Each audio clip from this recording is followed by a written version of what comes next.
Prime Minister Narendra Modi has taken Toronto by storm. Once again, NRIs laid out the red carpet for Modi at the Ricoh Coliseum. In his address to the Indian diaspora, Modi highlighted the role of the Indo-Canadian community. Let's cut across live to hear. इसी एक अपेक्षा के साथ मैं फिर एक बार आप सबका बहुत बहुत धन्यवाद करता हूं। मेरी तरफ से आपको बहुत शुभकामनाएं देता हूं और समाज के सब लोगों ने मेरा इतना सम्मान किया, आशीर्वाद दिए। मैं सदा सर्वदा आपके इस प्रेम को याद रखूंगा, आपके आशीर्वाद की ताकत को याद रखूंगा। मैं आपको सबको मेरे पास करते हुए मेरी बात को समाप्त करता हूं। दोनों मुट्ठी बंद करके मेरे साथ ताकत से बोलिए, भारत माता की। ऐसे नहीं, आवाज हिंदुस्तान तक जानी चाहिए।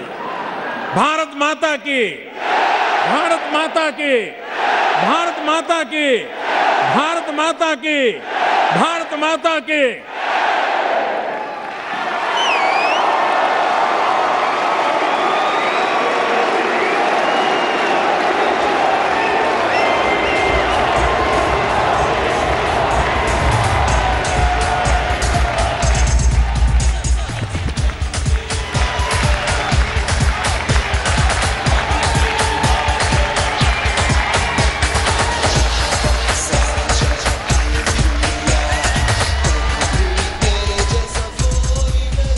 All right, that's that function at the Ricoh Coliseum in Toronto, where Prime Minister Narendra Modi has addressed a gathering of about 10,000 Indians, NRIs.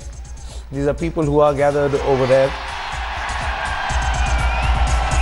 In fact, he made a long address to the audience over there, pretty much repeating what he has actually said at the Allphones Arena in Sydney and also at Madison Square Gardens in New York.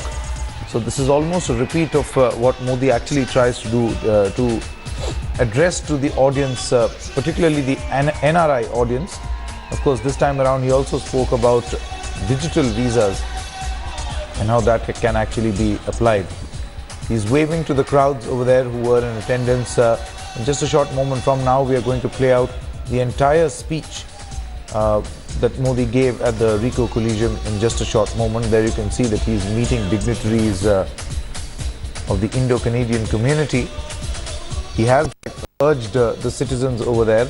In fact, he informed the people who were over there that the only way for the country to grow is development. And Narendra Modi, the individual, can really not bring the country to the path of progress. So that's the main point. And the other point where he says that as far as Canada is concerned, the uranium supply is something that is that Canada is actually going to give to help India grow. Let's quickly listen in to what Modi actually said during his speech. Here is the full speech on Headlines Today.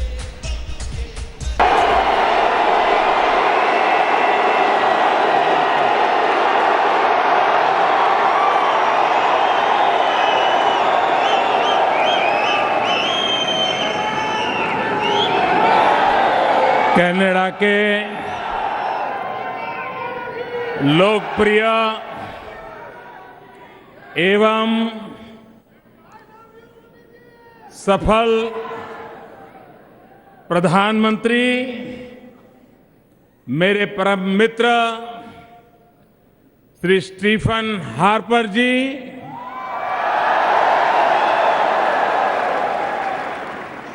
Shrimati Lauren Harper ji, Ontario के premiere miss Kathleen Wien और विशाल संख्या में आए हुए मेरे प्यारे भाई और बहनों,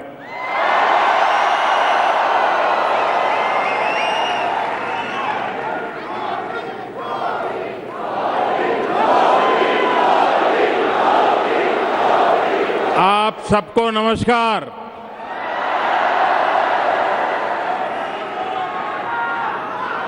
मेरे पंजाबी भरावां ते भैणां ਨੂੰ ਸਤਿ ਸ੍ਰੀ ਅਕਾਲ ਅਤੇ ਵਿਸਾਖੀ ਦੀਆਂ बहुत बहुत मुबारकां।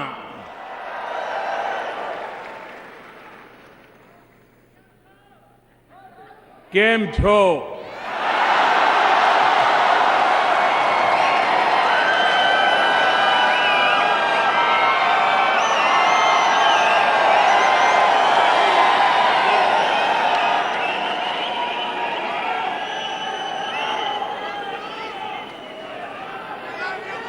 मैं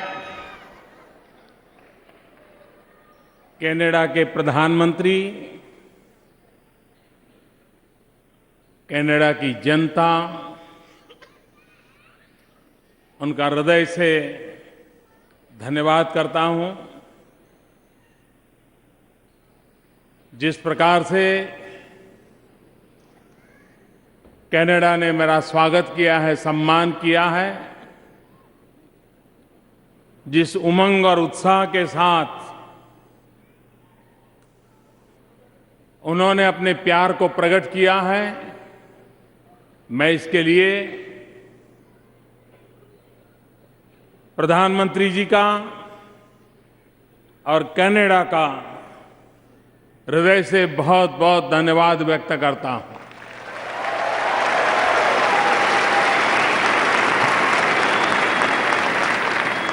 लेकिन ये सम्मान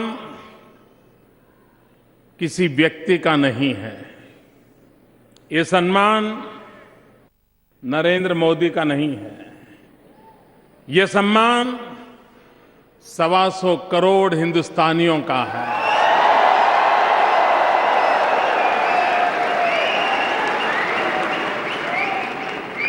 और कनाडा में भारत की पहचान नरेंद्र मोदी ने नहीं बनाई है। कनाडा में भारत की पहचान आप सब मेरे देशवासियों ने बनाई। आपके बदौलत,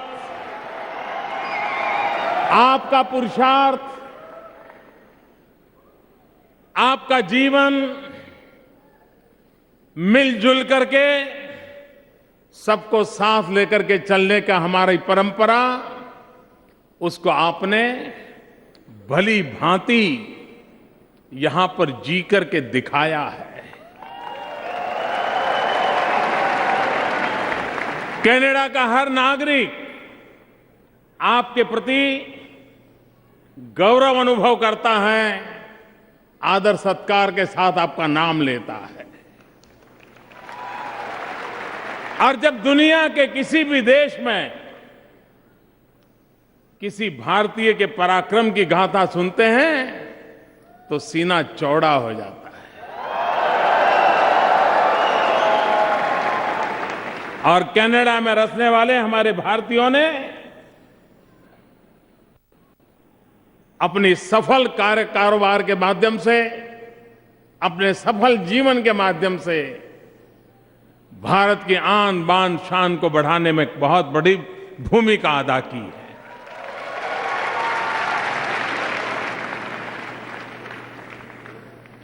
इस शहर के साथ तो मेरा नाता पुराना रहा है, पहले भी आना हुआ है, और तब मैं कुछ नहीं था, कोई जानता भी नहीं था।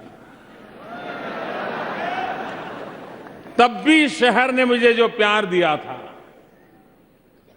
इतने ढेर सारे कार्यक्रम मेरे हुए थे, इतने लोगों से मेरा मिलना हुआ था। और इसलिए आज मैं उस धरती पर फिर से एक बार आकर के नई जिम्मेवारी के साथ आज आया हूं। तब मैं यहां रहने वाले सभी मेरे भारतीय भाइयों बहनों को हृदय से अभिनंदन करता हूं।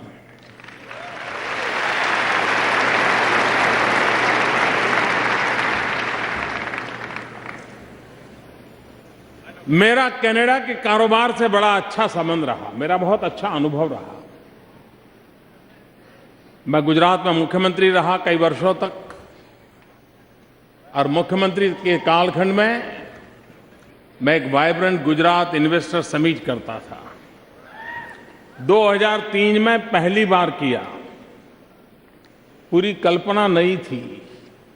और मैं आज गर्व से कहता हूं कि कनाडा वो देश है जो 2003 से गुजरात का पार्टनर कंट्री बना।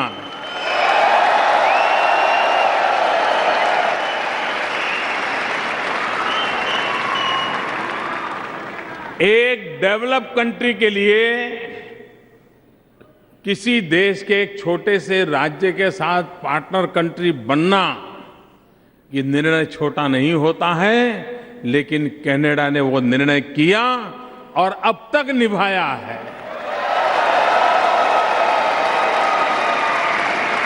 मैं इसके लिए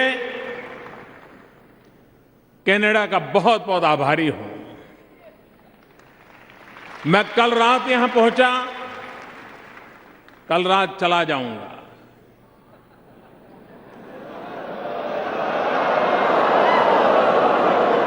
लेकिन कनाडा के प्यार को मैं कभी भुला नहीं पाऊंगा।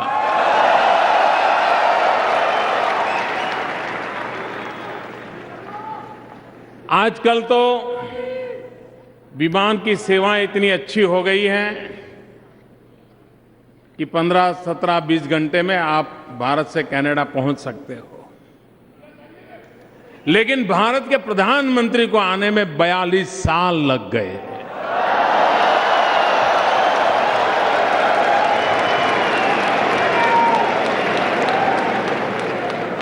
और ये भी बड़ी विचित्रता देखिए कि भारत और कनाडा मिलकर के स्पेस में तो प्रगति कर रहे हैं, लेकिन धरती पर कतराते रहते थे।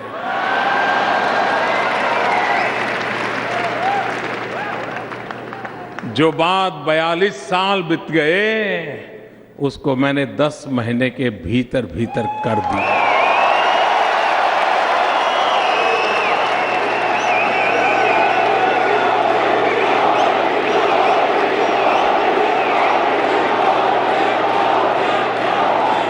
क्योंकि मैं जानता हूं भारत की शक्ति और भारत की आवश्यकता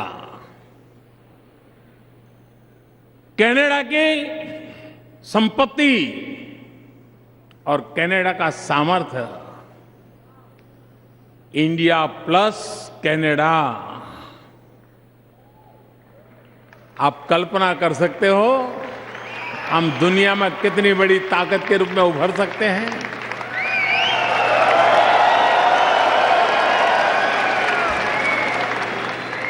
भारत को जिन जिन प्राकृतिक संपदाओं की जरूरत है, वो सारी प्राकृतिक संपदाओं की पूर्ति कनाडा से हो सकती है।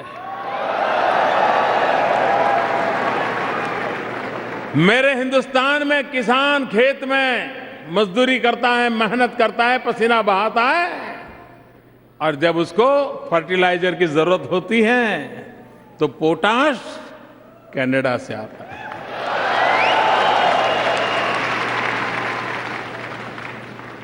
और इसलिए यहां पर इतनी प्राकृतिक संपदा है। यहां पर एक राज्य के प्रीमियर एक बार गुजरात आए थे। मैंने उनसे कहा, मेरा राज्य ऐसा है, तब मैं गुजरात का मुख्यमंत्री था। मैंने कहा मेरे यहां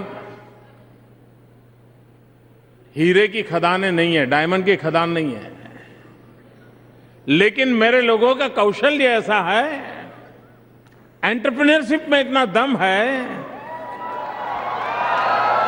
कि दुनिया में 10 में से 9 हीरे ऐसे हैं जिस पर किसी न किसी भारतीय का हाथ लगा हुआ हो।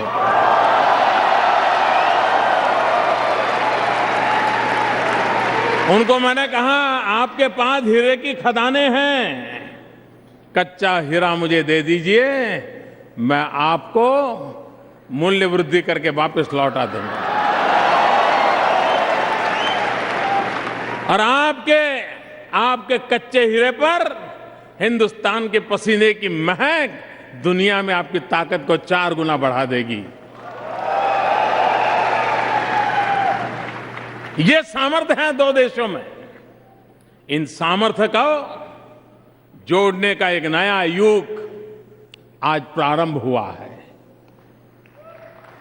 आज जो हमने निर्णय किए हैं, मिल बैठ करके खुल करके बातें हुई हैं और एक मित्रतापूर्ण माहौल में हुई है। एक दूसरे को समझने में अब हमें कोई तकलीफ नहीं है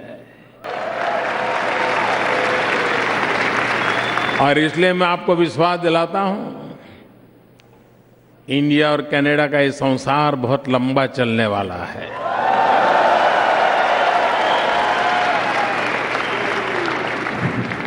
और इसके लिए मैं प्रधानमंत्री और मेरे मित्र श्रीमान हार्पर का हृदय से बहुत बहुत धन्यवाद करता हूं, उनका अभिनंदन करता हूं।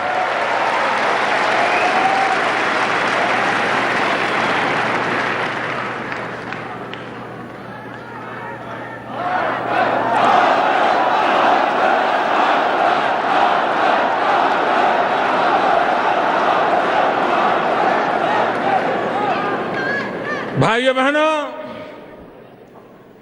पिछले वर्ष जब भारत में चुनाव का मौसम था, चुनाव तो वहां चल रहे थे लेकिन नारे यहां से सुनाई देते थे। नतीजे तो वहां आए थे लेकिन मिठाई यहां बांटी जा रही थी।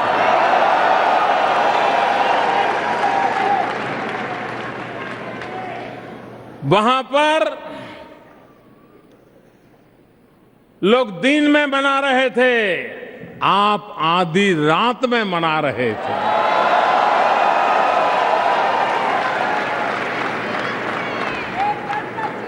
मेरे भाइयों बहनों, 10 महीने के पहले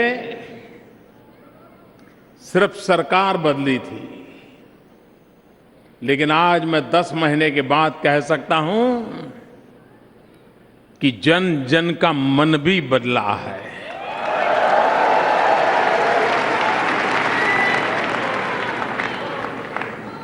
सरकार बदली है, उससे क्या होगा ये तो समय कहेगा, लेकिन जन मन के बदलने से क्या कुछ हो सकता है इसको मैं भली भांति समझ सकता हूं। हम लोग जब छोटे थे तो सिनेमा का एक गीत सुना करते थे,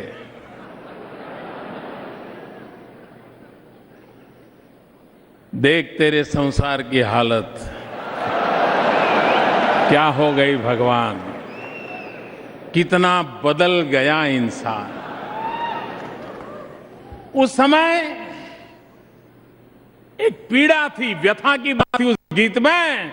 मैं आज उस गीत को नए रूप में देख रहा हूं कि इंसान बदला है।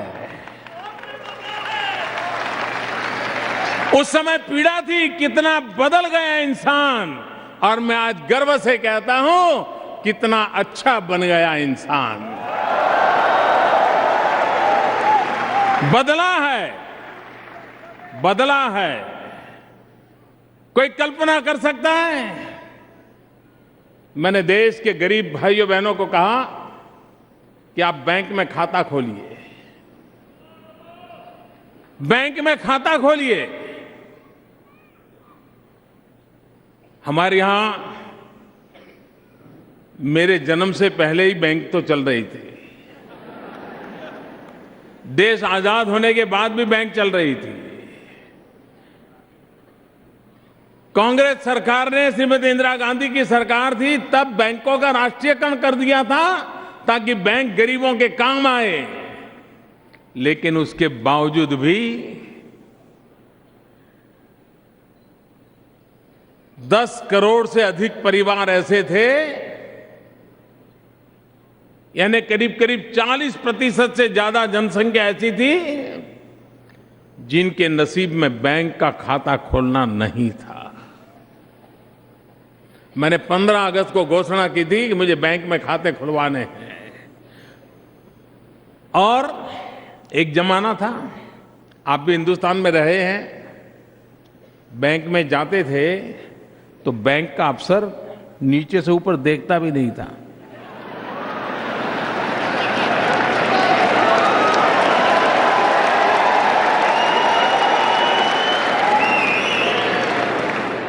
और अगर आप उसका ध्यान आकर्षित करना है की कोशिश करें तो ऐसे काटने के लिए आता था। देखते नहीं हो मैं काम कर रहा हूं। इंसान भी बदल गया, बैंक वाले भी बदल गए। यही बैंक के कर्मचारी, आज मैं उनका अभिनंदन करता हूं, उनका गर्व करता हूं कि वो गांव-गांव गए, गरीब के घर गए और 14 करोड़ बैंक खाते खोले। 14 करोड़। मतलब कि करीब करीब 3 कनाडा।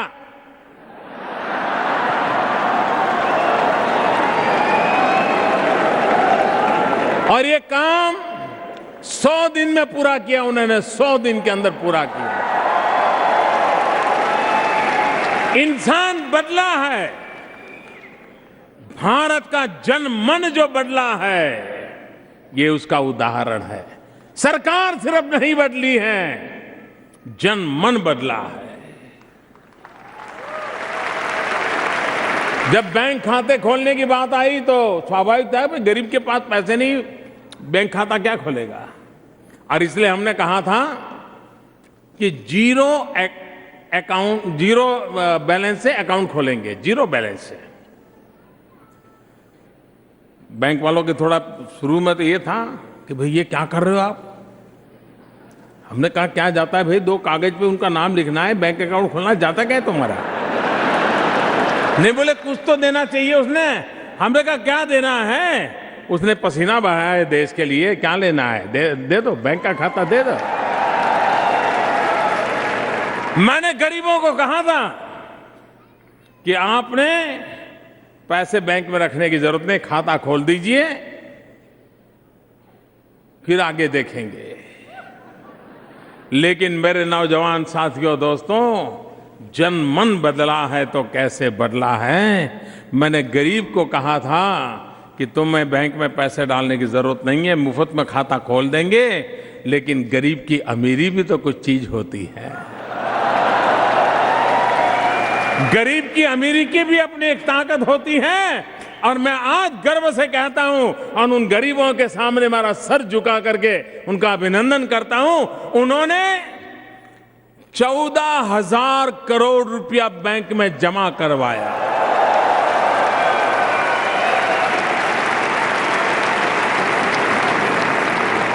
ये गरीबों की अमीरी, ये बदले हुए जनमन का निशानी है भाई। देश में एक नया विश्वास पैदा हुआ है। सरकार बदली है इसलिए सब बदलेगा ऐसा नहीं है। बदलने का मेरा विश्वास इसलिए है कि जनमन बदला है। दोस्तों, जन गण मन अधिनायक जो कहते हैं ना, वो जनमन बदला है। हमारे देश में आप जब विदेश से आते थे, एयरपोर्ट पर उतरते ही आपकी शिकायत क्या रहती थी? यार गंदगी बहुत है, सफाई नहीं है। ऐसा ही लगता था ना। हमने तय किया काम कठिन है लेकिन करना चाहिए, और हम नहीं करेंगे तो कौन करेगा जी। जिनको गंदगी करनी थी वो गंदगी करके चले गए, लेकिन हम सफाई करके जाएंगे।